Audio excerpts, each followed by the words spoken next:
It's Money Matters time, and you know, starting out it can be very scary, especially when you're on a tight budget. Brad Huffman is our financial expert. He's here to give us some tips on how you can make your kids save a little money, and as they start to move on, send them in the right direction. That's all you can do. You've done the hard work. They're on their own. Hope it works. That's all you can do. Yes. So going to college at this point, in a lot of cases, you're talking about at least five-figure debt, if not more, if you're going on to law school, medical school, whatever it might be. Yeah, it's not inexpensive. I mean, it's not. I mean, I had 10,000-12,000 graduating school. It's easy for someone to have 3, 4, 5, 10 times that amount now. Right. So it is important as you hit the workforce. First is got to get a job. Can't help with that. You just got to get out there and get that. Once that's secured, there's some important steps that you can follow to start on the right footing. Okay. First is have an emergency fund. And I'm surprised when I do hear from young people, a lot of people are doing this already. Good. They're working through school. They've got a little bit of money set aside. Again, rule of thumb, 3 to 6 months worth of expenses. Me, I'm happy if you got a few thousand, maybe up to 10,000.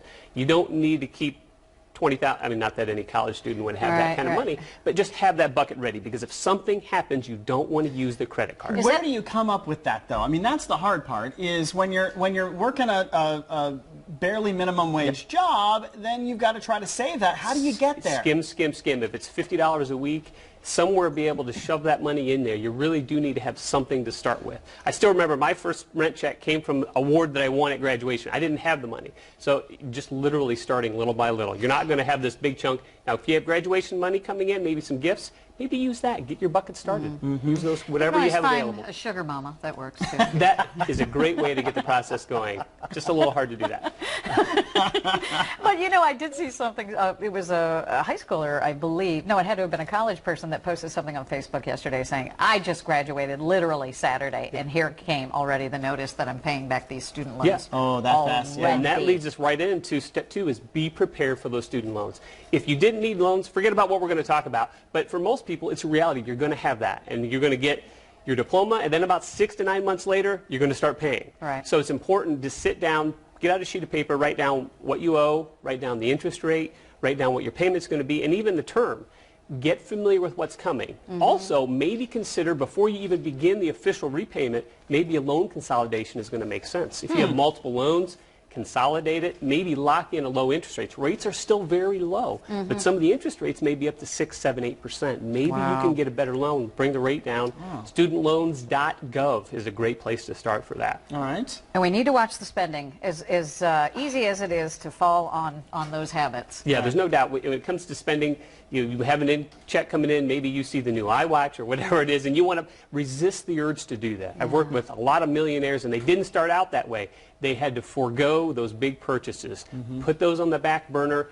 Obviously, maybe have a little fun, you know, to celebrate all the hard work you've done. But you have to be really careful, because if you come out and you buy a car or something expensive, a TV on credit, that could haunt you for a long time. And then the student loans hit, and guess what?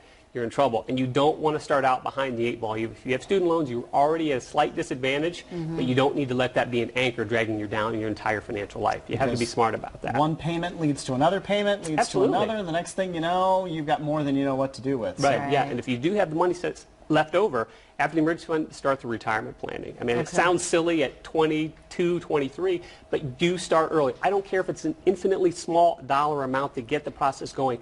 Get in the habit. Roth IRA, in my opinion, a great tool. You don't know what a Roth is, get familiar with it, because it's going to be a very valuable tool for many young professionals. If you use it right, it can work very well for your long-term future. That's what happens when you grow up, see? That's right. Yeah. Welcome to the real world. Welcome to the real world. Slap. There you go. Thank you. Absolutely. Appreciate Thanks, it. Brad.